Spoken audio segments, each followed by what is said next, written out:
Hello everyone, am I visible and audible to all of you. एक बार सभी लोग कमेंट करके बता देंगे कि हाँ जी मैम, आप विजिबल भी हो और ऑडिबल भी हो। यस, स्टार्ट करें आज का सेशन।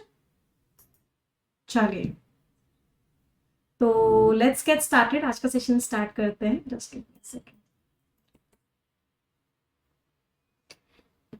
छोटी सी प्रेयर के साथ आज का सेशन स्टार्ट करेंगे। Dear God, dear universe, please help me stay focused. Please help me learn and understand better. Please help me stay away from all the distractions. Please help me maintain a very positive attitude. 30 seconds के लिए सभी लोग अपने मन में सोचेंगे जो आप जिंदगी में चाहते हैं। Please think about it, feel it कि वो चीज सच हो चुकी है। मैनिफेस्ट करेंगे कि वो चीज एकदम रियलिटी है आपकी।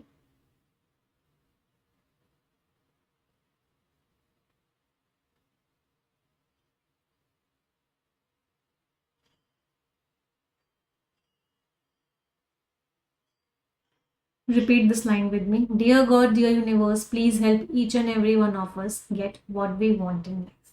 चलो, स्टार्ट करते हैं आज का session with a very very positive note.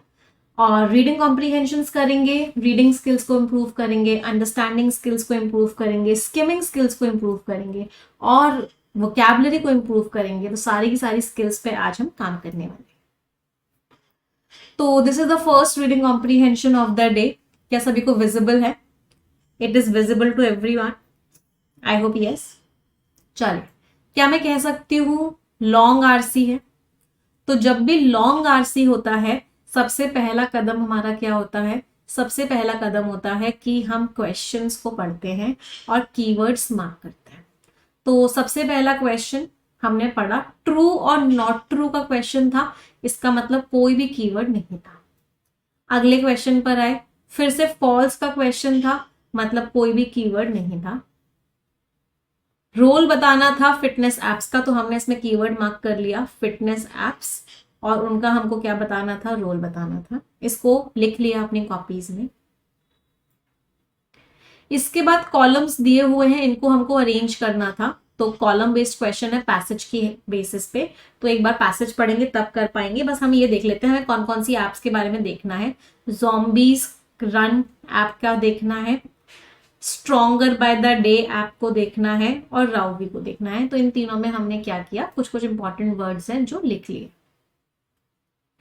अगला, यहां पे हमको वर्ड फिल करना है। तो वो कैप के क्वेश्चंस हो गए, फिलर्स के क्वेश्चंस हो गए, उनको हम साथ के साथ करते हुए चलते हैं। चलो मुझे बताओ क्या आंसर लग रहा है यहाँ पे सभी को, कि क्या आंसर आ सकता है? बहुत सारी फ्रेजल वर्ब्स दी हुई हैं, कोशिश करो। They will an exercise from one bag, वो एक बैग से एक एक्सरसाइज निकालेंगे। And a rap count from the other, और दूसरे बैग से वो रैप काउंट निकालेंगे कि उस एक्सरसाइज को कितनी बार उनको रिपीट करना है। And what ever comes up, और जो कुछ भी आएगा उस बैग में से, दैट्स वॉट दे डू, वही चीजें उनको करनी होगी। He said. तो बताओ, इजी है? डिफिकल्ट बिल्कुल भी नहीं है। तो पिकअप, पिकअप का मीनिंग क्या होता है? किसी चीज को निकालना। तो अगर आप किसी चीज को पिकअप कर रहे हो, इसका मतलब क्या? उस चीज को उठा रहे हो, लिफ्ट समथिंग। चलो, बाकी फ्रेजल वर्ब्स के भी एक बार मीनिंग देख लेते हैं।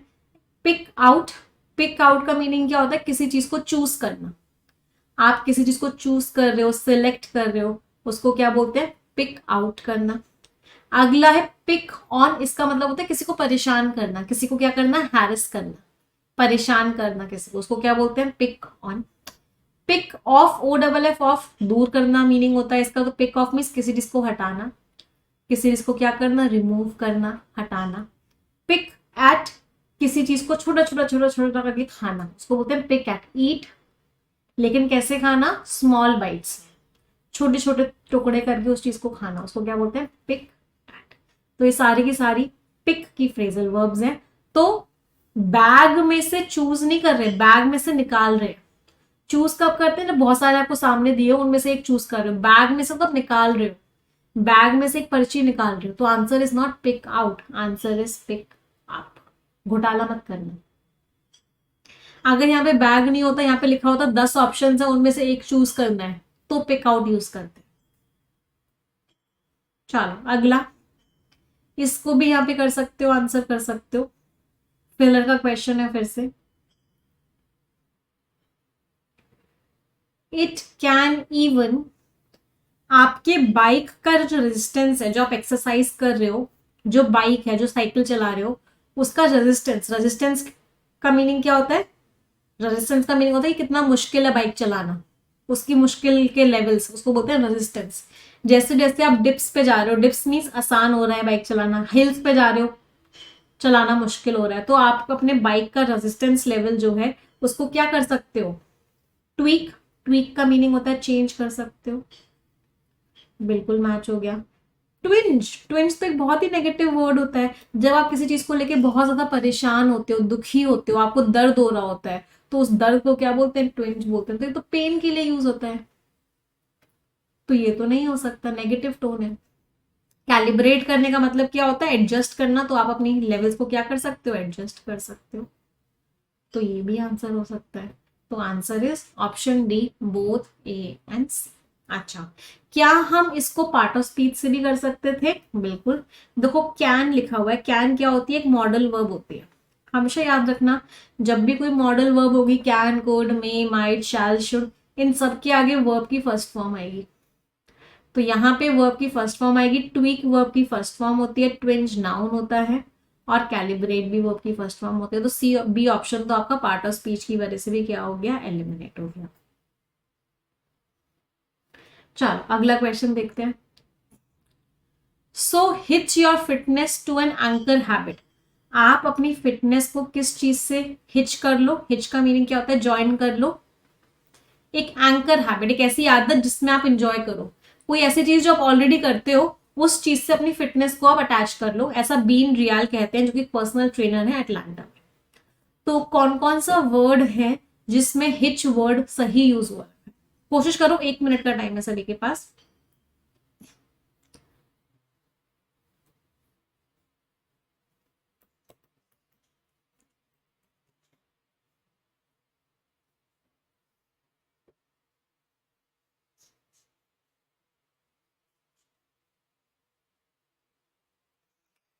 सरहा ने डिसाइड किया कि वो कंबाइन कर लेगी अपने मॉर्निंग योगा रूटीन को अपने डेली कॉफी रिचुअल से, कि वो कॉफी कब पिएगी? जब वो योगा कर चुकी होगी। तो इससे इंश्योर हो जाएगा कि वो कभी भी योगा को मिस ना करे, क्योंकि उसको कॉफी रोज पीने होगी, कॉफी पीने की लत होगी उसको, तो कॉफी पीने से पहले योगा करना जरूरी है। तो उससे वो योगा कभी मिस नहीं होगा। चलो, प्रोफेसर ने एडवाइस किया बच्चों को कि वो अपने स्टडी के सेशंस को हिच कर लें रेगुलर एक्सरसाइज रूटीन से, क्योंकि इंपॉर्टेंस है हेल्दी बॉडी और माइंड को मेंटेन करने, दोनों को कंबाइन कर ले, स्टडी भी करे और एक्सरसाइज भी करे। चलो मैच हो गया। टॉमी ने डिसाइड किया कि वो अपने क्लासमेट्स को ज्वाइन कर ले, हिच ऑन हिज क्लासमेट्स, कोई मैच नहीं किया, बिल्कुल ही गड़बड़ है। ज्वाइन ऑन हिज क्लासमेट्स और टीचर को बता दें कि उन्होंने गलत किया था, तो हिच नहीं, यहाँ पे क्या आएगा? डिच आएगा। Tommy decided to ditch his classmates and tell the teacher about their misbehavior during recess. अपने क्लासमेट्स को धोखा दे और उनकी गलत चीजों को टीचर को बता दे, ऐसा टॉमी ने सोचा। डिच मीन्स धोखा देना। तो answer is what? Both A and B. चलो अगले पर आते हैं। टाइटल बताना है तो पैसेज पढ़ना पड़ेगा। तो हमने क्वेश्चंस देख लिए हैं। अब हम सबसे पहले क्या देखेंगे? अब हम स्किमिंग करेंगे। तैयार है स्किमिंग के लिए सभी लोग? यहां से लेकर यहां तक स्किम करना है। सभी के पास 1 मिनट का टाइम है, and your time starts now.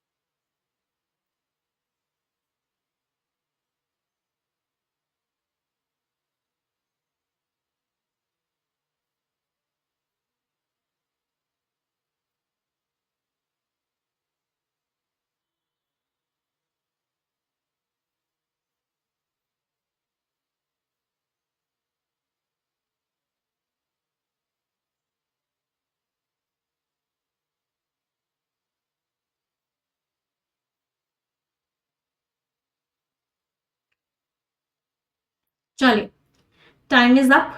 कर लिया स्किमिंग? चलो अब स्किमिंग करके जो आपने मेन आइडिया निकाला है और जो मेरा मेन आइडिया, अगर वो मैच होता है तो इसका मतलब है आपको स्किमिंग आ गई। चलो देखते हैं। ब्रेन को गेम खेलना बड़ा पसंद होता है, और स्पेशली तब जब प्रिडिक्ट करना मुश्किल हो कि आगे क्या होगा, या फिर इंटरमिटेंट रिवॉर्ड्स, बीच बीच में रिवॉर्ड्स मिले, ऐसा दया कहते हैं जो कि एक न्यूरो साइंटिस्ट है। उन्होंने बोला इस चीज को अपने फायदे के लिए यूज करो। मीलो ब्रांड जो कि कोच हैं, वो एक बैग को यूज करते हैं अपनी क्लासेस के लिए। एक बैग से दूसरे बैग में, एक बैग में एक्सरसाइज लिखी होती है, दूसरे बैग में लिखा होता है कितने रेपिटेशंस करने होंगे, और जो भी लोगों को उस बैग में निकलता है वही उनको करना पड़ता है। फिर एप्लीकेशंस हैं ये वाली, जैसे कि ये इसको एक नए लेवल पे ले गई है। ज्यादातर रनिंग एप्स की तरह ये आप अपना रूट ट्रैक कर सकते हो, अपनी स्पीड को ट्रैक कर सकते हो, बीच बीच में मिशन आएंगे आपके हेडफोन्स के थ्रू, आपको कूदना होगा या कुछ सामान उठाना होगा। फिर एक राउवी ऐप के बारे में बात करें, वहां पे आपको एक स्मार्ट ट्रेनर मिलेगा जो आपकी रेगुलर बाइक को एक स्टेशनरी बाइक में बना देगा। आप वर्चुअल राइड करोगे अलग अलग स्ट्रीट से, आपके बाइक का लेवल भी ऊपर नीचे होता रहेगा। तो पूरे पैराग्राफ का मेन आइडिया क्या था? पूरे पैराग्राफ का मेन आइडिया यही था कि अगर आप अपने ब्रेन के सामने ऐसी चीजें रखते हो जिसमें आपको पता ही नहीं होता है अगले पल क्या होगा, या फिर आपको बीच बीच में कोई रिवॉर्ड मिलता रहता है, तो आपका ब्रेन उस चीज को बहुत पसंद करता है, और इसी को आप यूज कर सकते हो अपने फिटनेस के लिए, अपने ब्रेन को ट्रिक कर सकते हो। तो ऐसे बहुत सारे पर्सनल ट्रेनर्स करते हैं, जैसे कि दया ग्रांट ने ये बात बोली। मीलो ब्रियांट भी क्या करते हैं, बैग में लिख देते हैं कौन सी एक्सरसाइज करनी है, कितने रेपिटेशन करने हैं, तो जो जिस के बैग में से निकलता है वो उसको वो करना होता है। तो प्रिडिक्ट नहीं कर पाता कि कौन सा चीज बैग में निकलेगी, तो मजा आता है लोगों को एक्सरसाइज करने में। सिमिलरली एप्लीकेशंस भी उसको यूज करती है। फिर ऑथर ने 3 एप्लीकेशंस का नाम, इनफैक्ट 2 एप्लीकेशंस, 2 बताइए 3 बताइए, पहली ये बताइए, 2 एप्लीकेशंस का नाम बताइए। समझ आया सभी को? चलो नेक्स्ट पैराग्राफ, स्किमिंग करेंगे। 1 मिनट फिर से आप सभी के पास।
चलिए टाइम इज अप। देखते हैं मेन आइडिया क्या निकला। पैम मूर जो कि एक इंस्ट्रक्टर है, उन्होंने बोला उन्होंने एक बार बाइक चलाई थी एक फ्रेंड के साथ, और वो उनसे आगे थी, फिर भी हम साथ में राइड कर रहे थे। दूसरा कॉन्सेप्ट क्या है, टेलर इट टू फिट, मतलब किसी के हिसाब से अगर कोई चीज बनाई जाए तो उसको वो अच्छी लगती है। ब्रेन को वो चीजें पसंद होती है जो हमारे लिए बनाई जाती है। एक स्टडी हुई, एथलीट जिनको लगता था, जिनको कस्टमाइज्ड वर्कआउट प्लान दिया जा रहा है, वो अच्छा परफॉर्म कर रहे थे उनसे जो एक जनरल प्लान यूज कर रहे हैं। पर्सनल ट्रेनर्स भी एक अच्छा तरीका होता है, या फिर आप एक ऐसी ऐप यूज करो स्ट्रॉन्गर बाय द डे जैसी, जहाँ पे ट्रेनर्स जो है आपके स्टैट्स लेते हैं और आपको एक ट्रेनिंग प्रोग्राम बना के देते हैं।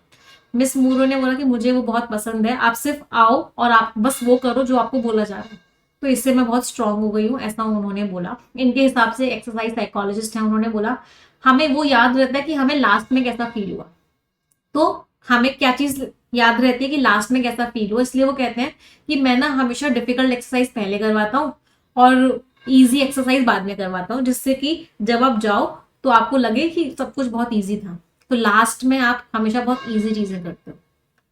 तो बेसिकली पूरे के पूरे पैसेज का मेन आइडिया क्या था? मेन आइडिया वही था कि ऑथर ने क्या बताया कि ब्रेन को और क्या पसंद है, कोई चीज अगर हमारे हिसाब से बनाई जाए तो ब्रेन को बहुत पसंद है। फिर उन्होंने बोला जैसे पर्सनल ट्रेनर है, आप बस पहुंच जाओ, पर्सनल ट्रेनर आपको बताएगा क्या करना है, या फिर कोई ऐप है जो आपके हिसाब से कस्टमाइज्ड वर्कआउट प्लान बनाएगी, तो ये चीजें बहुत अच्छी है। फिर एक किसी ने क्या बोला कि भाई मैं ना क्या करता हूँ, हार्ड एक्सरसाइज पहले करवाता हूँ, इजी बाद में करवाता हूँ, क्योंकि जब हम जाते हैं तो हमको वो याद रहता है जो रीसेंट एक्सपीरियंस होता है। तो रीसेंट एक्सपीरियंस अच्छा होता है तो हमें अच्छा फील होता है। So this was the main idea. समझ आ रहा है? चलो, last paragraph for all. Skimming करेंगे, सभी के पास 1 मिनट का टाइम है फिर से।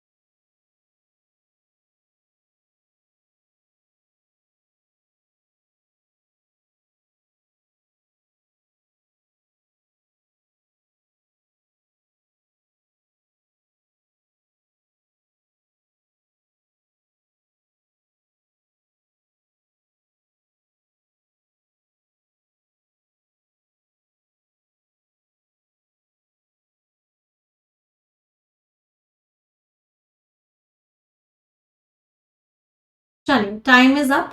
देखते हैं कितने लोगों को समझ में आया passage. Let's see. This reverse slope approach, कि आप पहले हार्ड चीज कर रहे हो फिर इजी चीज कर रहे हो, इससे एंजॉयमेंट भी होता है और ये भी इंप्रूव होता है कि हम एक्सरसाइज को कैसे देखते हैं। हैबिट्स जो है हमारे। अच्छा, अगली बात ऑथर ने कितनी अच्छी बोली। मतलब ये पैसेज लेने का रीजन भी यही था कि आप लोगों को कहीं ना कहीं मोटिवेट करना, कहीं ना कहीं किसी चीज को करने का सही तरीका बताना। तो ये पैराग्राफ कहता है, पैराग्राफ क्या कहता है कि हैबिट्स हमारे ब्रेन में इतनी हार्ड वायर हो जाती हैं।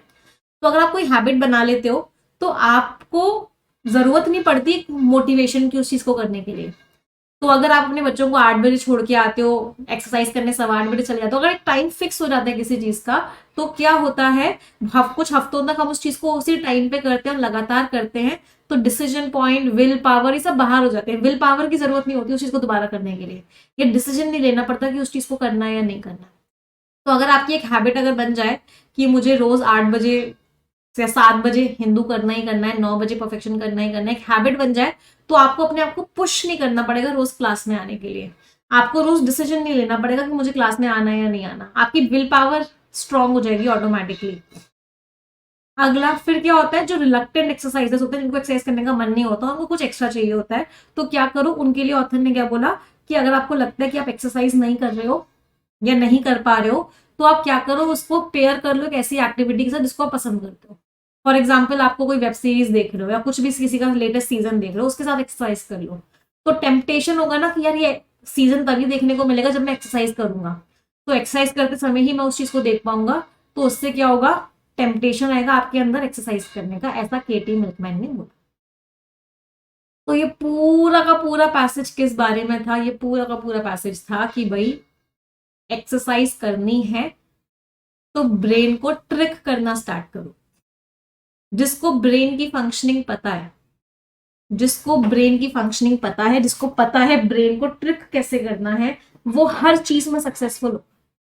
चाहे वो एक्सरसाइज करना हो, चाहे वो पढ़ाई हो, चाहे वो कोई भी चीज हो, जिसको ब्रेन को ट्रिक करना आता है। थोड़ी सी बातें कर ले। आरसी तो चलो कर ही रहे हैं, बट कुछ इंपॉर्टेंट चीजों की भी बात कर ले क्योंकि इंपॉर्टेंट लग रहा है मुझे। यहां पे हमें क्या बताया गया, ब्रेन को ट्रिक कैसे करते हैं। पहली चीज, हैबिट बना लो उस काम की और उस काम को सेम टाइम पे करो रोज। फॉर एग्जाम्पल, परफेक्शन तो 9 बजे कर रहे हो तो 9 बजे, फिर 12 बजे कर रहे हो, एक सेम टाइम करो एक चीज को रोज।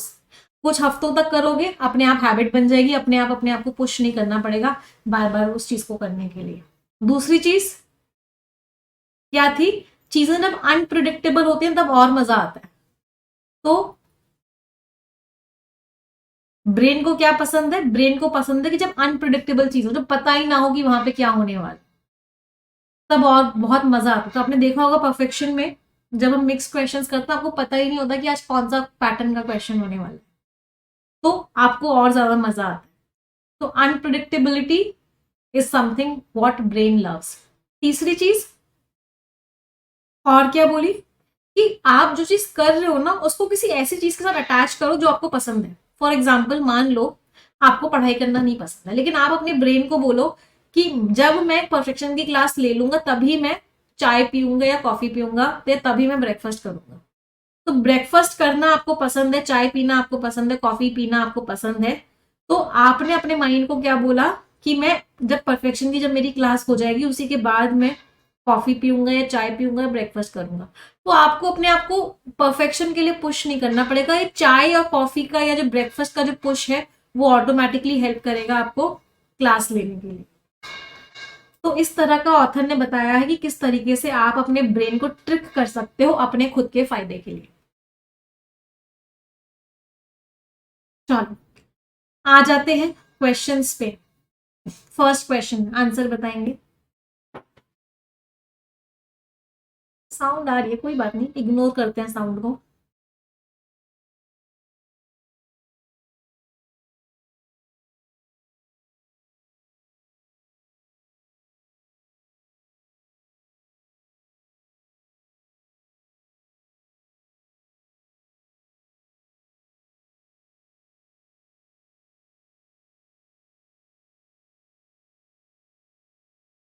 कौन कौन से स्टेटमेंट्स ट्रू हैं, चलो देखते हैं।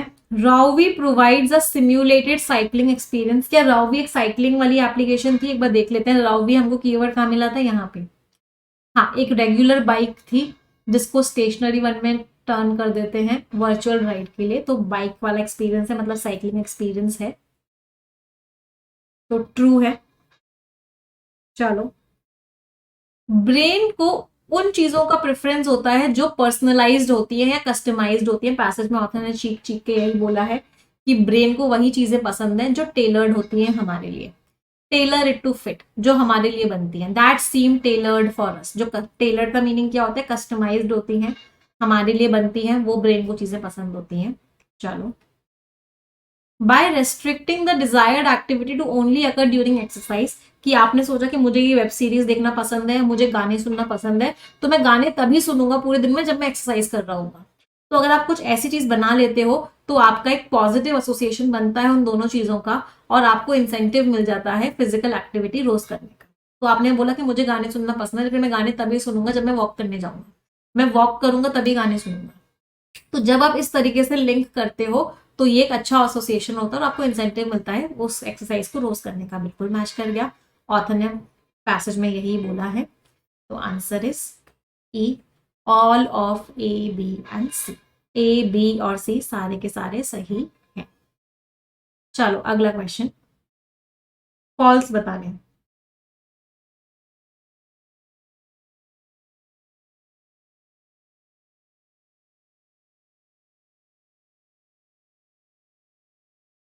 मैम साइकिलिंग और बेटा बाइक, साइकिलिंग का जो साइकिल नहीं बोलते उसको बाइक ही बोलते हैं।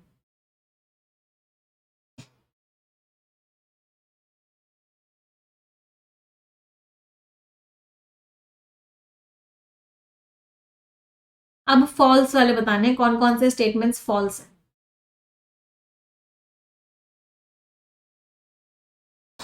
एंगेजिंग इन एक्टिविटीज, अगर आप उन एक्टिविटीज में अपने आप को एंगेज करते हो जहां पे डिफिकल्टी होती है या अनप्रिडिक्टेबिलिटी होती है, ये तो सही था कि अनप्रिडिक्टेबिलिटी, आप प्रिडिक्ट नहीं कर पा रहे हो आगे क्या होगा, तो वो अच्छा लगता है ब्रेन को, अपीलिंग लगता है, अट्रैक्टिव लगता है, पैल्पेबल लगता है। मतलब पैल्पेबल मीन्स लगता है कि वो किया जा सकता है। तो सही, ये बात तो सही थी कि अगर आप अनप्रिडिक्टेबिलिटी का डालते हो एलिमेंट तो ब्रेन को अपीलिंग लगता है, अट्रैक्टिव लगता है, पैल्पेबल लगता है। पैल्पेबल मीन्स ऐसा सेंस कि किया जा सकता है। लेकिन डिफिकल्टी ब्रेन को अच्छी लगती है ऐसा तो कहीं मेंशन नहीं था। ये किसकी वजह से गलत हुआ? डिफिकल्टी, कि डिफिकल्टी ब्रेन को अच्छी लगती है ऐसा कहीं मेंशन नहीं था।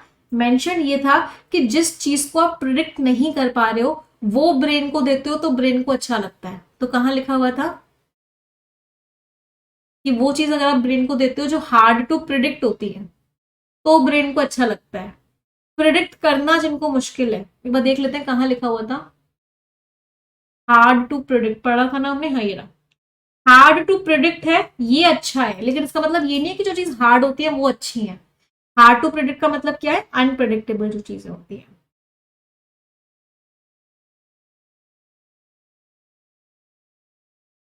मैम हार्ड और डिफिकल्ट सेम ही है। चलो क्वेश्चन, मैंने बात बोली। हार्ड टू प्रिडिक्ट, इसको पता लगाना मुश्किल है, और मैंने बोला वो चीज मुश्किल है। क्या ये दोनों सेम बातें हैं? पेपर कैसा आएगा ये पता लगाना मुश्किल है, और पेपर मुश्किल है। क्या ये दोनों सेम बातें हैं? बताओ। हार्ड टू प्रिडिक्ट का मतलब है पेपर कैसा आएगा ये मुश्किल है पता लगाना, और डिफिकल्ट है पेपर, इसका मतलब है पेपर ही मुश्किल है। दोनों बातें अलग अलग। क्या जिस बच्चे का डाउट था क्लियर हो गया? ये सिर्फ कंफ्यूज करने के लिए आपको दिया था हमने।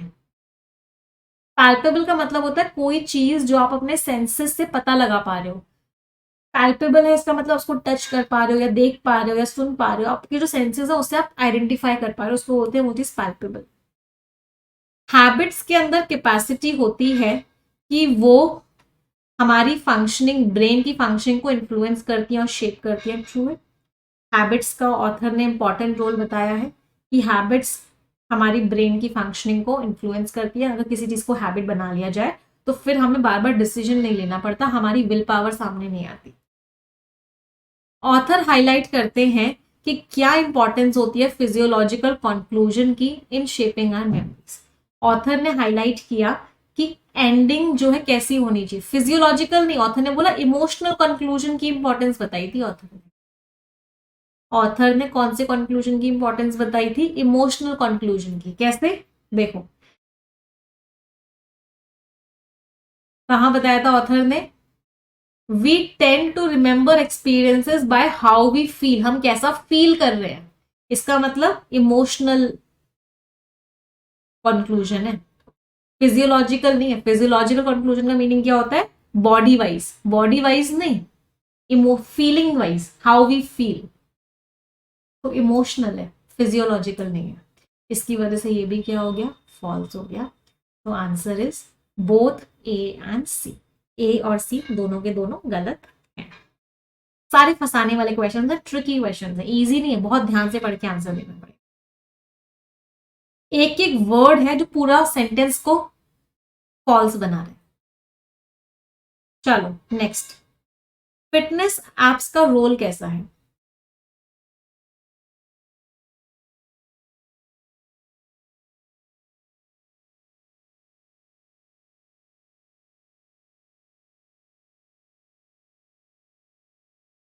पहले इसको टोन से करते हैं। टोन कैसा है? ऑथर ने फिटनेस ऐप की तारीफ करी है या बुराई करी है? तो क्या मैं कह सकती हूँ ऑथर ने फिटनेस एप्लीकेशंस की तारीफ करी है? तो टोन कैसी होनी चाहिए? पॉजिटिव होनी चाहिए। इंडोलेंस, जिसका ना तन डोले ना मन डोले, मतलब जो लेजी हो। स्लगिशनेस,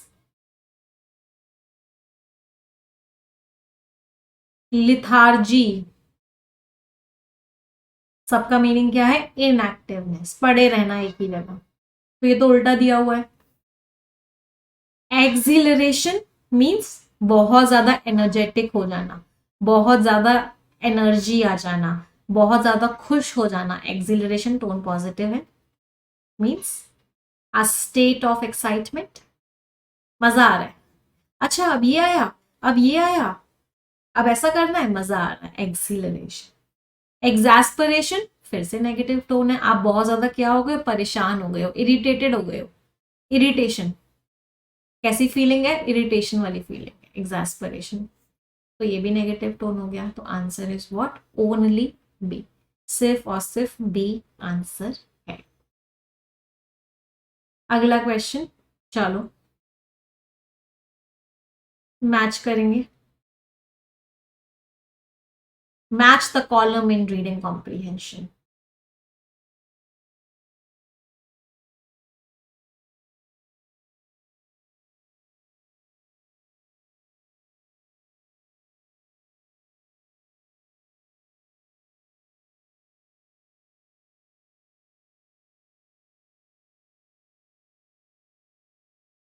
चलो जॉम्बी वाली ऐप क्या कर रही थी?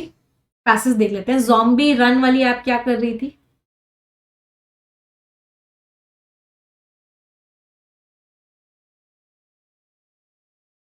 यहां तक पढ़ो, जॉम्बी रन वाली ऐप थी। जॉम्बी रन ऐप में क्या था, अपना रास्ता हम ट्रैक कर रहे थे, बीच बीच में मिशन आ रहे थे, कहीं जॉम्बी आ रहा था तो कूदना था, कहीं से सामान उठाना था। तो जॉम्बीज रन वाली ऐप तो ये कर रही थी। रोवी वाली ऐप क्या कर रही थी, इसमें एक बाइक थी, साइकिल थी, उसको चलाना था, अलग वर्चुअल राइड थी, एक ही जगह रुकी हुई थी लेकिन वर्चुअल राइड कर रहे थे शहरों में, दुनियाओं में। फिर बाइक का कभी रेजिस्टेंस बढ़ रहा था, कभी बाइक चलाना मुश्किल हो रहा था, कभी बाइक चलाना इजी हो रहा था। तो रावी वाली ऐप ये कर रही थी। फिर तीसरा क्या था, चलो पहले इन दो के बेसिस पे आंसर देने की कोशिश करते हैं, फिर तीसरे वाले को देखेंगे। तो बताओ जॉम्बी वाली ऐप क्या कर रही थी।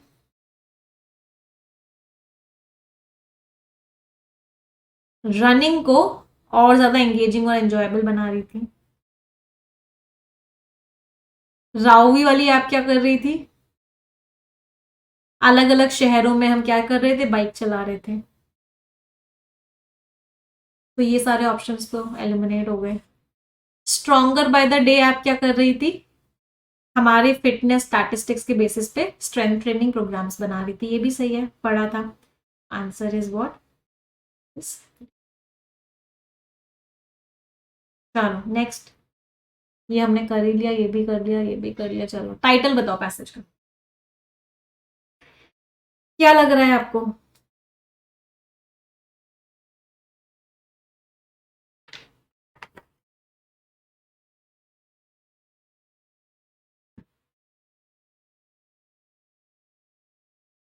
बहुत ध्यान से पढ़ के। ऑथर ने इस पूरे पैसेज में किस बारे में बात करी। टाइटल ऐसा होना चाहिए जिसमें सारी चीजें आ जाए। टाइटल ऐसा होना चाहिए जिसमें सारी चीजें आ जाए। पूरा पैसेज किस बारे में बात कर रहा है कि देखो एक्सरसाइज करना मुश्किल काम होता है, सब लोगों का मन नहीं करता। तो ऑथर ने बोला तो अपने ब्रेन के साथ खेलना सीखो, अपने ब्रेन को ट्रिक करना सीखो एक्सरसाइज करवाने के लिए। ब्रेन को क्या पसंद है, अनप्रिडिक्टेबिलिटी पसंद है, तो इस चीज का फायदा उठाओ। ब्रेन को क्या पसंद है, हैबिट फॉर्मेशन पसंद है, इस चीज का फायदा उठाओ। ब्रेन को क्या पसंद है कि लास्ट में आप फील कैसा कर रहे हो, इमोशनल कंक्लूजन कैसा है, तो इस चीज का फायदा उठाओ। बहुत सारी एप्स भी इन सब चीजों का फायदा उठा रही है।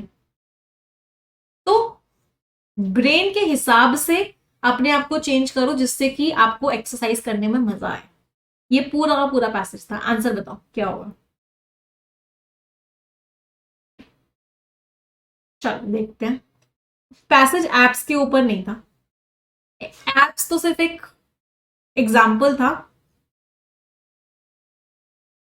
बैरियर्स को तोड़ना नहीं था पैसेज। पैसेज तो क्या था कि आप अपने ब्रेन को उस हिसाब से बनाओ जिससे कि आपको एक्सरसाइज करने में मजा आए। फिटनेस को गेमिफाई नहीं कर रहे थे, गेमिफाई तो सिर्फ एप्लीकेशंस कर रही थी, और एप्लीकेशन तो सिर्फ एक पार्ट था, एक एग्जाम्पल था। हर जगह गेमिफाई की बात नहीं हो रही थी, गेमिफाई सिर्फ एप्लीकेशंस में किया जा रहा था। तो ये भी नहीं था। अब मेरे पास दो ऑप्शंस बचे हैं, या तो ए होगा या फिर सी होगा। पढ़ो ए और सी को और बताओ। टेलर्ड मीन्स कस्टमाइज, अपन कस्टमाइज्ड स्ट्रैटेजीज हैं, उनके हिसाब से फिटनेस को बढ़ाओ। Yes, brain psychology means brain की पावर, ब्रेन की पावर का यूज करो जिससे कि आपकी फिटनेस जर्नी इंजॉयबल हो। अपने आप आंसर मिल जाएगा।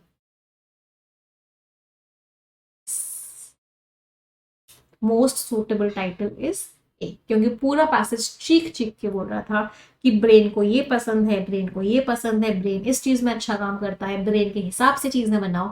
तो हम साइकोलॉजी की पावर को यूज कर रहे थे अपनी फिटनेस जर्नी को अच्छा बनाने के। समझ आया सभी को, मजा आया पहले पैसेज में आज के। कुछ सीखने को मिला या नहीं मिला इस पैसेज से, कुछ जल्दी से क्विक पॉइंट्स, की पॉइंट्स एक बार बात कर लेते हैं। आप पढ़ाई में इस पैसेज को कैसे यूज कर सकते हो। पहली चीज, हैबिट फॉर्मेशन। हैबिट बनाओ, जो चीज कितने बजे करनी है फिक्स करो उस चीज को। हैबिट फॉर्मेशन होगा, अपने आप चीजें होंगी। दूसरी चीज, अनप्रिडिक्टेबल चीजें करो।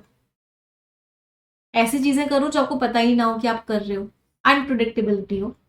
तीसरी चीज, अपने आप को छोटे छोटे रिवॉर्ड्स दो। किसी चीज को पाने में। अगर आज मॉक टेस्ट में 20 नंबर से ऊपर आ गए तो रिवॉर्ड योरसेल्फ। फोर्थ चीज, डिफिकल्ट चीजों के साथ इंटरेस्टिंग चीजों को ज्वाइन करो। आज ये डिफिकल्ट काम करना है, लेकिन आज की चाय सुबह की तभी मिलेगी जब ये डिफिकल्ट चीज हो जाएगी। तो इन सब चीजों को करो, माइंड के साथ प्ले करो। और एक और इंपॉर्टेंट चीज माइंड को लेकर जो इस पैसेज में नहीं दी हुई थी, माइंड जो आप कहते हो वही सुनता है। Mind listens to what you say, mind follows what you say. तो अपने माइंड को बोलो, बहुत ईजी है, बहुत ईजी है। माइंड ऑटोमेटिकली उसको ईजी बना देगा। गलती से माइंड को बोल दिया डिफिकल्ट है, तो माइंड उसको डिफिकल्ट बना देगा। तो keep on saying to yourself, मजा आ रहा है, बहुत ईजी है, मैं एंजॉय कर रहा हूँ, हर एक दिन मेरा बहुत अच्छा जा रहा है। Mind will automatically work to make whatever you say true. चलो आ जाते हैं अगले पैसेज पे। अगला पैसेज भी बहुत प्यारा पैसेज है, लॉन्ग पैसेज है। तो क्या करेंगे, लॉन्ग पैसेज होता है तो क्वेश्चंस पहले करेंगे। चलिए, फर्स्ट क्वेश्चन, ट्रू पूछा गया है, मतलब पैसेज पढ़ना पड़ेगा, अभी नहीं इसमें कोई भी कीवर्ड है। हाँ, इसको पढ़ो और आप बताओ कि इसमें जो वर्कशॉप दी गई है उसमें सब कौन सा वर्ड है जो निकाल सकते हैं। Read this paragraph.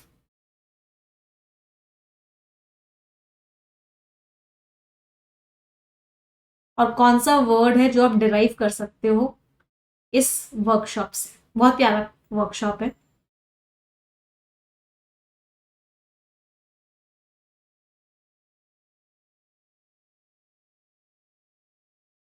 In his workshop, उनके वर्कशॉप में मैंने सीखा कि एक एक्सरसाइज क्या थी कि 2 चेयर्स लगाई जाए और प्रिटेंड किया जाए कि जिसने आपका दिल दुखाया है वो उस एक चेयर पे बैठा हुआ है।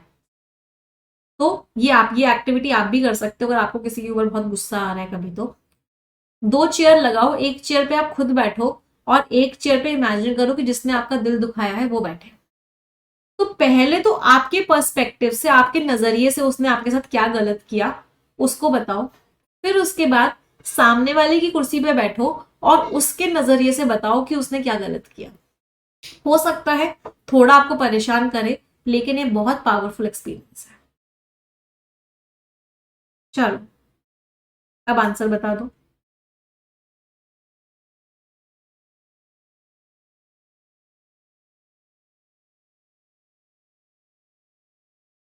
तो कौन कौन से वर्ड्स हैं जो आपको लग रहा है आप यहां से निकाल सकते हैं। इनसाइटफुल, नॉलेज देगा आपको कि सामने वाले ने आपके साथ ऐसा क्यों किया। पर्सपेक्टिव शिफ्टिंग, आपका नजरिया चेंज होगा। अभी आप सिर्फ अपने नजरिए से सोच रहे थे, अब आप सामने वाले के नजरिए से भी सोचोगे। पर्सपेक्टिव मीन्स नजरिया। रिहैबिलिटेटिव वर्ड का तो मीनिंग होता है आप जेल में थे, आपकी हेल्थ खराब थी, मेंटल इलनेस थी, कुछ भी थी, उससे आप बाहर आ रहे हो, तो ये वर्ड तो हम नहीं निकाल सकते। तो रिहैबिलिटेटिव का मीनिंग क्या हो गया, coming out from prison, prison से, जेल से बाहर आ रहे हो, या हेल्थ इशू से बाहर आ रहे हो, हॉस्पिटल से बाहर आ रहे हो, उस तरह की टोन को, उस तरह के चीजों को नॉर्मल करने को बोलते हैं रिहैबिलिटेटिव। मीन्स अपनी नॉर्मल जिंदगी में वापस आ रहे हो। Answer is both A and B. Not true है, कोई कीवर्ड नहीं है। इनसाइटफुल मीन्स कोई चीज जो आपको नॉलेज दे, कोई चीज जो आपको कुछ सिखाए, कुछ बताए, उसको बोलते हैं इनसाइटफुल। ये जब हम पैसेज पढ़ेंगे तभी बता पाएंगे क्योंकि इसके जस्ट पहले वाली लाइन हमको नहीं पता है। चलो इस क्वेश्चन का आंसर देना है।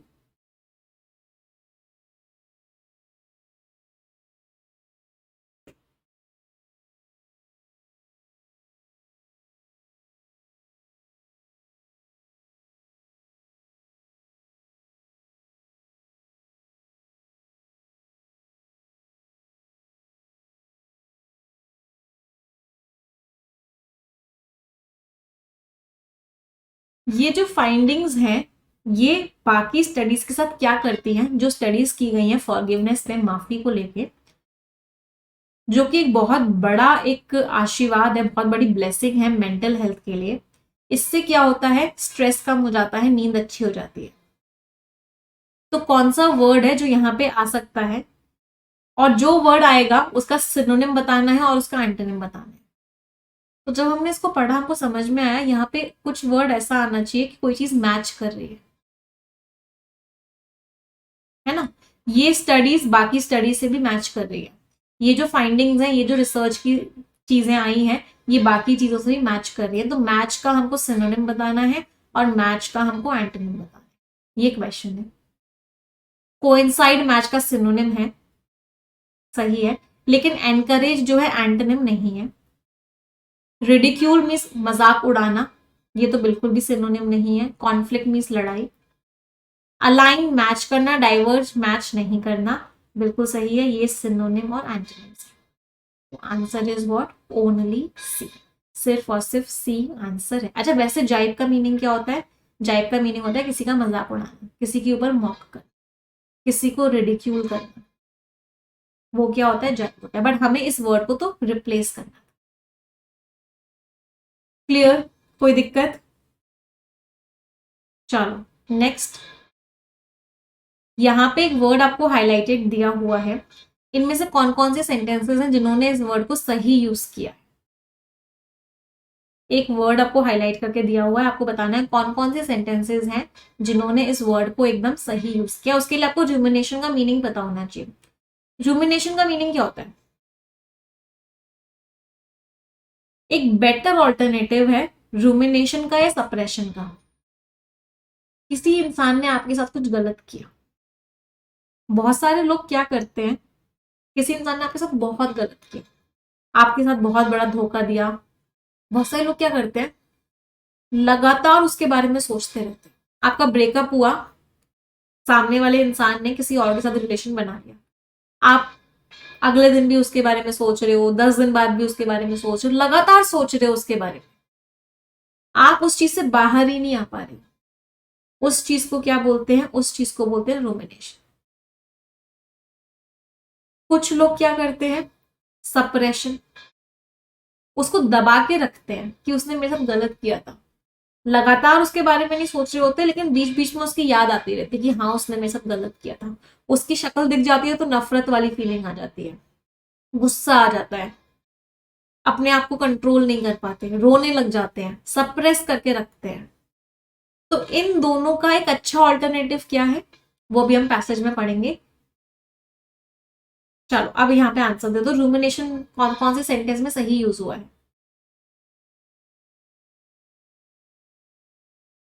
मेरी सबसे अच्छी कोशिशों के बावजूद भी कि मैं मूव ऑन कर जाऊं, मैं अब आगे बढ़ जाऊं, मैं अपने आप को कहाँ पाता हूं कि मैं एक साइकिल ऑफ रूमिनेशन में फंसा हुआ हूं। मैं लगातार उसके बारे में सोच रहा हूं, मैं बार बार गलतियां कर रहा हूं, और जो क्या मैं कर सकता था उसी के बारे में सोच रहा हूँ। यार मैं ये भी तो कर सकता था, मैंने ये क्यों नहीं किया, मैंने ये गलती कैसे कर दी, बार बार उसके बारे में सोच रहा हूँ। बिल्कुल मैच हो गया। लगातार जो मैं सोच रहा हूँ, या लगातार जो वो सोच रही है आने वाले एग्जामिनेशन को लेके, उसकी वजह से उसकी नींद भी इफेक्ट हो रही है और उसकी हेल्थ भी इफेक्ट हो रही है। बिल्कुल सही है। रूमिनेशन मीन्स बार बार किसी चीज को लेके सोचना। जरूरी है कि हम बाहर निकले, किस चीज से बाहर निकले? From the trap of rumination. किसी चीज को बहुत ज्यादा सोचने के जाल से हम बाहर निकले और एक ऐसा माइंडसेट हम डेवलप करें जहां पे सेल्फ कंपैशन हो, अपने आप को लेके काइंडनेस हो और ग्रोथ हो। तीनों ही सही है। Answer is D, all of A B and C. A B और सी सारे के सारे सही।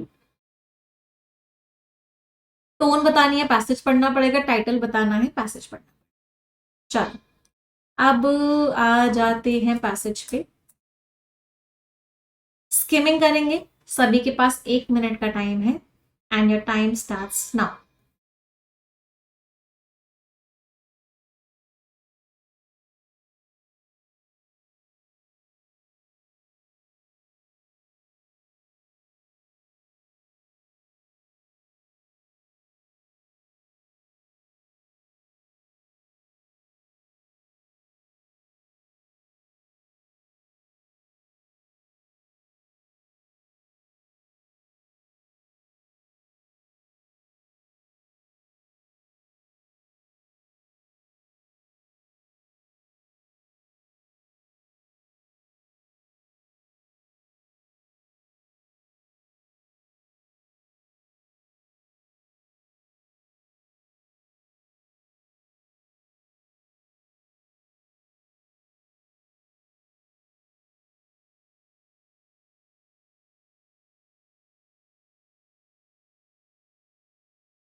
Let's look at it.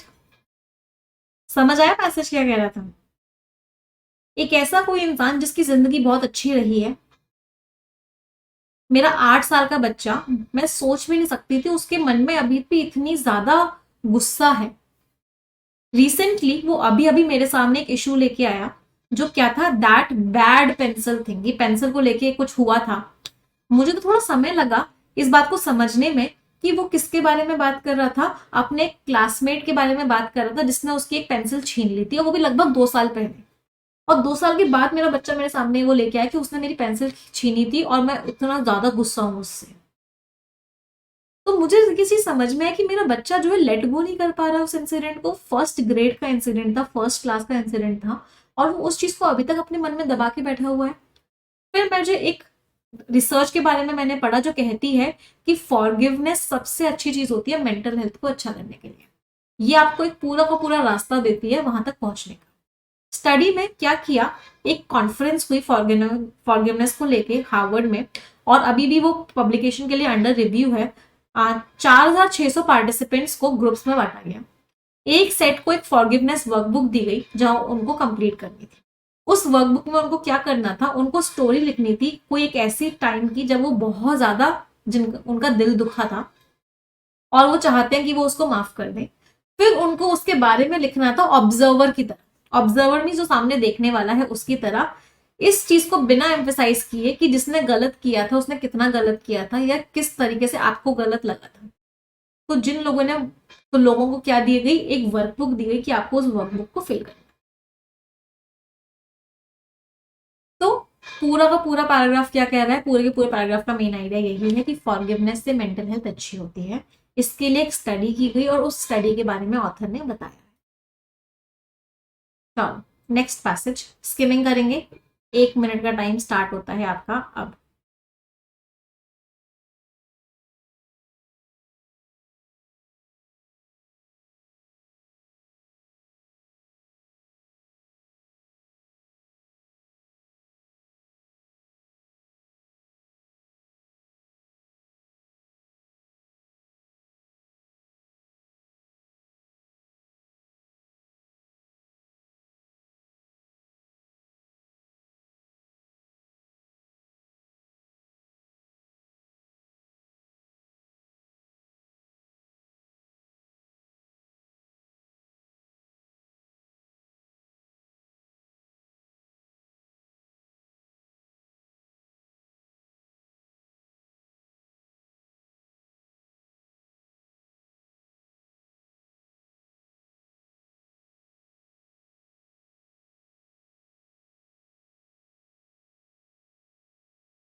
Time is up.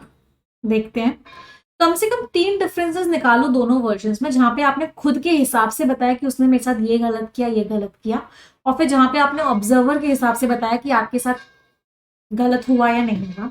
जो लोग कंट्रोल ग्रुप में थे, मतलब दूसरे ग्रुप में थे, उनको 2 हफ्ते वेट करना था वर्कबुक के लिए।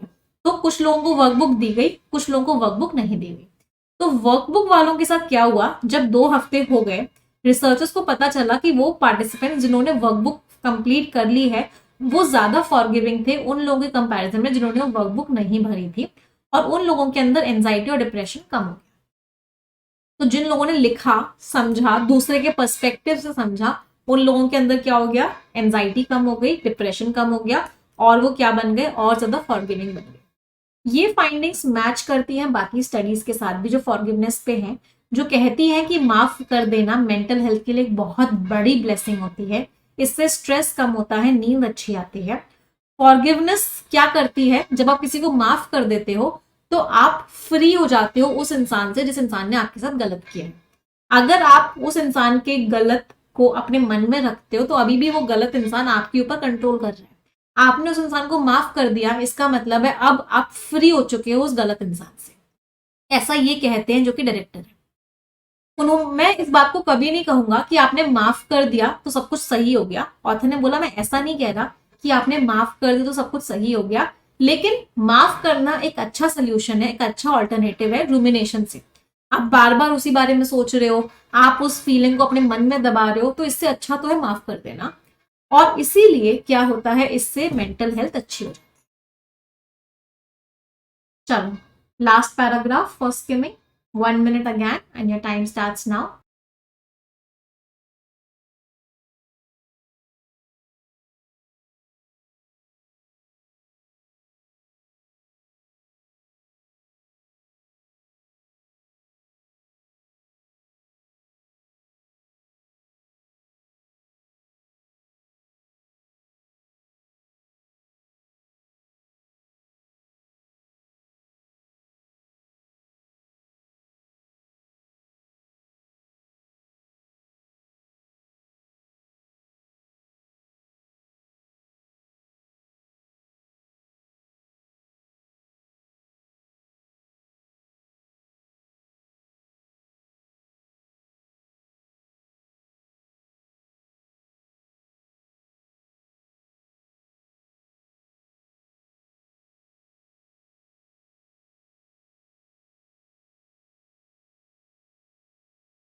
Time is up. Last paragraph क्या कह रहा है? लास्ट पैराग्राफ कह रहा है, जैसा कि मेरे बच्चे ने दिखाया कि छोटी छोटी चीजों को भी माफ करना मुश्किल होता है, ट्रांसग्रेशंस भी, जहां पे चीजें आपके हिसाब से नहीं हुई। And I am not dunking on, dunking on का मीनिंग होता है मैं उसका पब्लिकली मजाक नहीं उड़ा रही। मैं आसानी से बहुत सारे ऑफेंसेस जो मुझे लग रहा था कि भाई मेरे साथ गलत हुआ है, इतने सालों से मैं अपने मन के अंदर क्या कर के बैठी हुई थी, उनको अपने मन के अंदर रख के बैठी हुई थी, मैं इजीली उनको क्या कर सकती हूँ, पैटर्न ऑफ कर सकती हूँ। पैटर्न ऑफ का मतलब क्या है? एकदम उसको बता सकती हूँ कि वो इंपॉर्टेंट नहीं है, इस तरीके से उनको इग्नोर कर सकती हूँ। डॉक्टर, अच्छा यहाँ पे पैटर्न ऑफ का मतलब क्या है? उनके बारे में बात कर सकती हूँ, बट इंपॉर्टेंटली नहीं दिखा, इंपॉर्टेंट दिखाते हुए नहीं, बट उनके बारे में बात कर सकती हूँ। बट डॉक्टर क्या कहते हैं? फॉरगिवनेस एक स्किल है, इसको प्रैक्टिस किया जा सकता है। मैंने उनको बोला कि मैं कैसे स्टार्ट करूं लोगों को माफ करना, तो उन्होंने क्या बोला? उन्होंने बोला कि अगर आपको किसी को माफ करना है तो स्टार्टिंग कैसे होनी चाहिए? स्टार्टिंग होनी चाहिए कि आप उसको लेके अपनी मंशा चेंज करो। सबसे पहले इल विल जो है उस ऑफेंडर को लेके कि उसका साथ गलत हो, वो उसके जैसे होता है ना, करीना कपूर ने बोला था उसके साथ ये हो जाए, उस चीज को चेंज करो। सबसे पहले तो गुडविल लेके आओ, उसके लिए अच्छा सोचो। फॉरगिवनेस का मतलब ये नहीं होता है कि आप भूल गए हो उसने आपके साथ क्या किया था, या फिर आप ऐसा बिहेव कर रहे हो कि उसके साथ उसने आपके साथ कुछ गलत किया ही नहीं था। ये एक्सक्यूज करना नहीं है, माफ करना नहीं है। ये ना ही है कि आप जस्टिस नहीं चाह रहे हो, न्याय नहीं हो रहा है, ये सब नहीं है। फॉरगिवनेस का मतलब है कि अब आपके मन में उसके लिए कुछ खराब नहीं है। तो फॉरगिवनेस का मतलब ये नहीं है कि आप भूल गए हो एक्शन को, या आपको लग रहा है कि ऐसा कुछ हुआ ही नहीं था, या आप उसको माफ कर रहे हो, या आप जस्टिस नहीं दिल आपको न्याय नहीं मिल रहा है। ये सब फॉरगिवनेस का मतलब नहीं होता है। फॉरगिवनेस का मतलब होता है कि आप सिर्फ एक फेयर रिजल्ट का इंतजार तो कर रहे हो, बट आपके मन में उसके लिए कुछ खराब नहीं। तो वर्कशॉप में क्या किया, एक दो चेयर सेटअप की गई और ऐसा किया कि ऑफेंडर ऐसा बैठा हुआ है, ऐसा सोचा कि आपके साथ जिसने गलत किया वो सामने बैठा हुआ है। तो पहले आपने बताया कि आपके नजरिए से जो हुआ वो गलत था या क्या हुआ था, फिर आप ऑफेंडर की कुर्सी पे बैठे और फिर आपने बताया उसके नजरिए से बातों को। हो सकता है आपको थोड़ा सा परेशान करे, बट ये बहुत ही पावरफुल एक्सपीरियंस है। तो पूरे पैराग्राफ में ऑथर ने चीख चीख के बस एक ही बात बोली है कि माफ करने से क्या होता है, मेंटल हेल्थ इंप्रूव। माफ करना भूलना नहीं होता है, माफ करना इनजस्टिस नहीं होता है। माफ करना सिर्फ ये होता है कि अब सामने वाले का आपके ऊपर कोई कंट्रोल नहीं है। जब तक आप सामने वाले को माफ नहीं करते हो तब तक वो आपकी लाइफ को कंट्रोल करता है, आपकी थिंकिंग को कंट्रोल करता है। जिस पल आपने उसको माफ कर दिया, जिस पल आपने अपनी इल विल को हटा के गुड विल रख दी उसकी तरफ, उसी दिन उसका सारा कंट्रोल आपके ऊपर से खत्म हो जाए। This was the main idea of the message.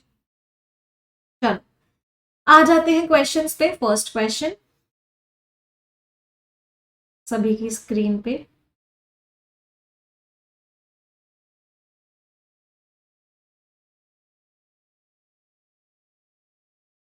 Answer बताएंगे।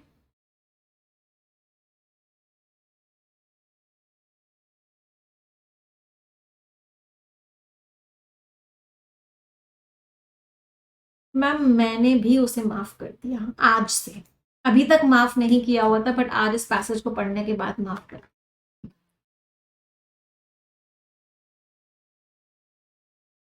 Forgiveness allows the victim to let go of resentment. Forgiveness से क्या होता है, जो विक्टिम होता है, जिसके साथ गलत हुआ होता है, वो सारा का सारा गुस्सा, सारी नाखुशी को छोड़ देता है। बिल्कुल सही बात है। पैसेज दिखाता है वो इंस्टेंसेस, इंस्टेंसेस मीन्स वो एग्जाम्पल्स या वो एरियाज जहां पे 8 साल का जो बच्चा था, उसका जो प्रिविलेज था वो कॉम्प्लीमेंट्री था, वो सपोर्ट कर रहा था to his inclination to hold on to negative emotions. Complementary में सपोर्ट कर रहा था, तो वो बच्चा जो नेगेटिव इमोशंस अपने मन में रखा हुआ था, वो चीज सपोर्टेड थी, क्योंकि वो बच्चा बहुत अच्छी फैमिली का था, प्रिविलेज था, नहीं सपोर्ट नहीं कर रहा था, ऑपोजिट था, कॉन्ट्रारी था। तो यहाँ पे कॉम्प्लीमेंट्री की जगह कौन सा वर्ड आएगा, कॉन्ट्रारी। कॉन्ट्रारी मीन्स ऑपोजिट था, देखो पैसेज में लिखा हुआ है। For someone who has lead a charmed life my 8-year-old can hold a serious grudge। तो उसकी जिंदगी अच्छी थी, सब कुछ अच्छा था, बट उसके मन में ऐसी बात थी, ये बात बड़ी अजीब सी थी। तो चार्म्ड लाइफ होना, प्रिविलेज लाइफ होना, तो एक पेंसिल के लिए वो रो रहा था, तो ये चीजें मैच नहीं कर रही थी, आपस में ऑपोजिट थी। ऑथर जो है क्रिटिसाइज नहीं कर रही है, मॉक नहीं कर रही अपने बच्चे को कि उसको माफ करना मुश्किल लग रहा था, तो ऑथर ने मजाक, उसको मॉक नहीं कर रही। तो यहाँ पे लिखा हुआ था, कहाँ लिखा हुआ था कि I am not dunking on, dunking on, dunking on means मैं कोई मजाक नहीं उड़ा रही उसका यहाँ पे। तो ये भी ट्रू हो गया। तो हमें ट्रू वाले बताने थे, तो answer is what, B, both A and C. A और सी दोनों के दोनों आंसर्स हैं। नेक्स्ट कर ही लिया था हमने। कौन कौन से स्टेटमेंट्स ट्रू नहीं है, आंसर बताएंगे। 45 सेकेंड्स का टाइम है सभी के पास।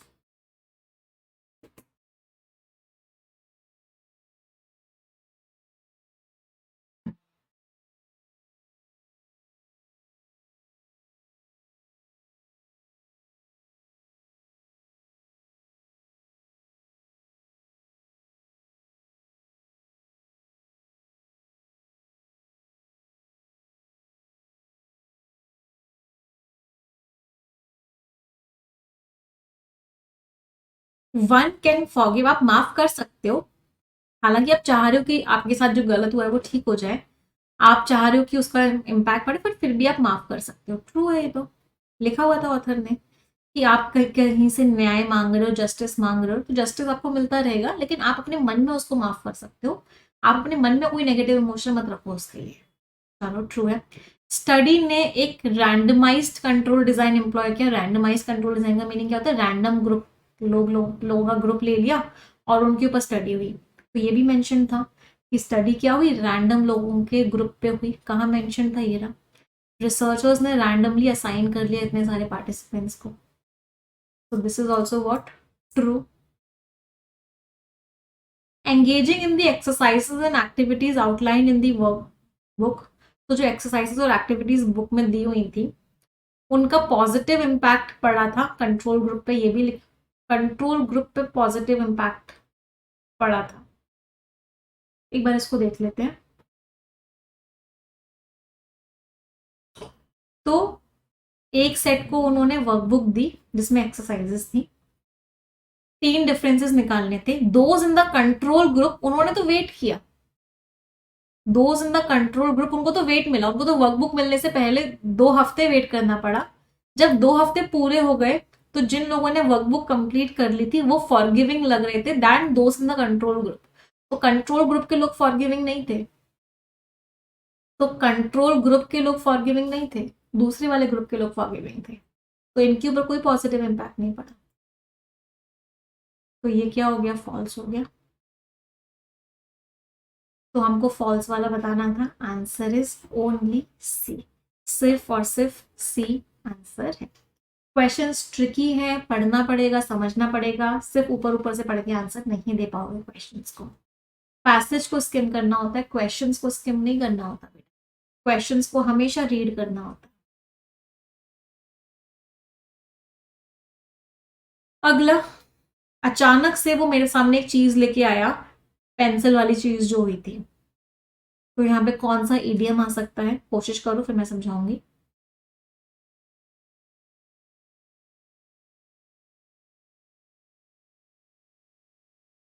Out of thin air means from nowhere, मतलब वो चीज एक्सपेक्टेड ही नहीं थी, अचानक से आ गई।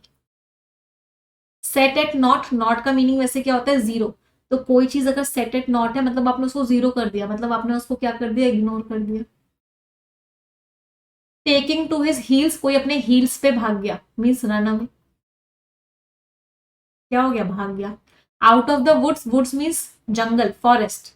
तो अब आप फॉरेस्ट से बाहर हो, मतलब प्रॉब्लम से बाहर आ चुकी हो, you are out of difficulties.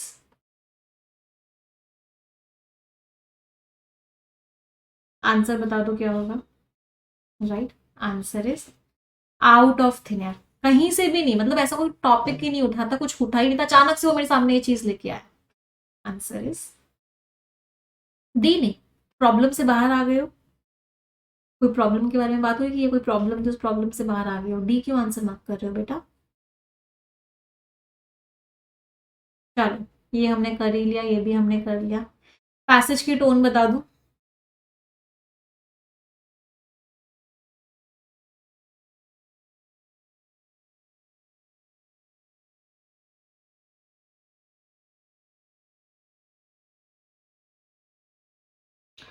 कॉमिसरेटिंग means दया किसी के ऊपर, तो ऑथर ने किसी के ऊपर दया तो नहीं करी है।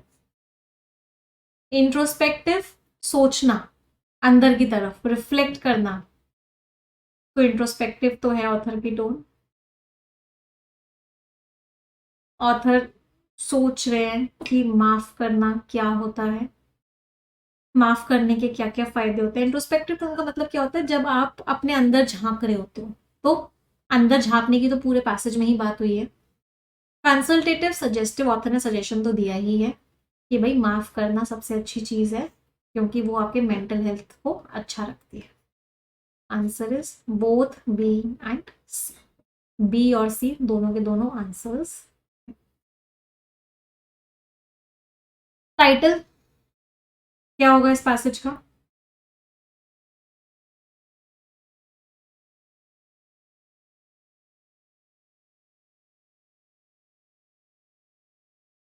बहुत कंफ्यूजिंग है।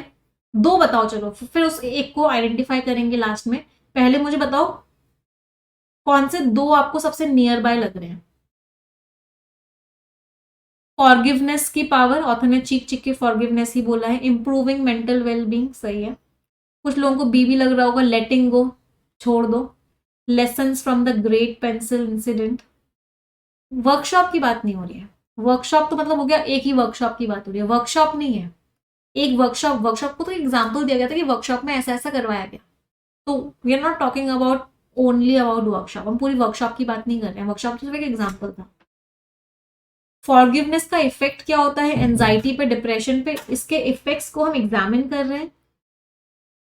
ग्रजेस जो है उनका सामना कर रहे हैं। स्ट्रैटेजीज फॉर ओवरकमिंग, क्या ऑथर ने स्ट्रैटेजीज बताई हैं, बहुत सारी स्ट्रैटेजीज तो ऑथर ने बताई ही नहीं है। ऑथर ने तो बस ये बोला है पूरे पैसेज में कि भाई फॉरगिवनेस से आपकी मेंटल हेल्थ अच्छी होती है। पूरे पैसेज का मेन कॉन्सेप्ट क्या है, ताकि फॉरगिव कर दोगे तो मेंटल हेल्थ अच्छी होगी, सुकून में रहोगे। अब बी, लेटिंग गो और फॉरगिवनेस में भी डिफरेंस होता है। लेटिंग गो मीन्स जाने दिया आपने, फॉरगिवनेस मीन्स माफ कर दिया। तो ऑथर ने लेटिंग गो की बात नहीं करी है, जाने दिए दिए की बात नहीं की, माफ करने की बात की है। अब इल विल को गुड विल में कन्वर्ट करने की बात की। तो मोस्ट अप्रोप्रिएट टाइटल कौन सा है, most appropriate title is a. कोई परेशानी, मजा आया, समझ में आए पैसेजेस। चलो, अब आगे की क्लास में और रीडिंग कॉम्प्रीहेंशन करेंगे। कल वेंसडे है तो कल की क्लास यूट्यूब पे होगी। आई होप सभी लोगों को स्टडी प्लान मिल चुका है। तो बेटा मेरी कोशिश यहाँ पे दो है।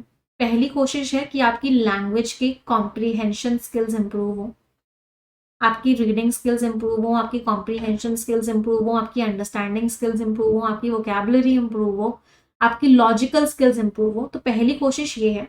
बट इसके अलावा मेरी एक कोशिश और है कि हम सीखें भी, पढ़ाई के अलावा भी लाइफ में कौन कौन सी चीजें हैं जो जरूरी है, जो हम कहीं ना कहीं गलत करते हैं। फॉर एग्जाम्पल हम पढ़ाई बहुत कर रहे हैं लेकिन मन में हमारे कोई नेगेटिव इमोशन है। हम मेहनत बहुत कर रहे हैं लेकिन मन में कहीं ना कहीं जेलसी है। हम मेहनत बहुत कर रहे हैं लेकिन कहीं एंगर है। कहीं डिससैटिस्फैक्शन है, कहीं हम क्या है परेशान है, एंजाइटी है एग्जाम में क्या होगा। तो ये सारे नेगेटिव, कहीं फियर है कि सिलेक्शन नहीं हुआ तो पेरेंट्स को बहुत बुरा लगेगा, या तो ये नेगेटिव इमोशंस ना हमारी प्रोग्रेस को खत्म करते हैं।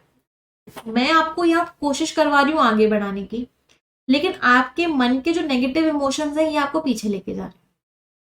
तो रिजल्ट अच्छा कब आता है? रिजल्ट अच्छा तब आता है जब हम सिर्फ आगे बढ़े, कोई भी नेगेटिव इमोशन हमारे मन में ना हो, इतू सा भी, किसी को लेके कोई गलत चीज ना हो, किसी को लेके कोई जेलसी वाली भावना ना हो, किसी किसी को भी लेके। अगर आप इस तरीके से जिंदगी जियोगे ना, आप थोड़ी सी भी कोशिश करोगे ना, आपको रिजल्ट बहुत ज्यादा। अपना मन साफ हो और अपना पूरा कमिटमेंट हो अपने काम को लेके, दो ही चाबियां हैं सक्सेस की। यस, चलो तो आज का सेशन एंड करते हैं। एक मुझे फीडबैक दे देना क्लास का, क्योंकि आपका फीडबैक मेरे लिए बहुत इंपॉर्टेंट होता है। और मिलेंगे आप कल की क्लासेस में। Thank you everyone. अच्छा, आप लोगों के लिए शॉर्ट्स डेली अपलोड हो रहे हैं यूट्यूब चैनल पे, देख रहे हो ना सभी लोग? छोटे छोटे ग्रामर के कॉन्सेप्ट्स, वोकैबुलरी के शॉर्ट्स, ये सब चीज़ें मैं आप लोगों के लिए डालती रहूंगी, जिससे कि आप थोड़ा थोड़ा रिवाइज भी करते रहो। Thank you everyone.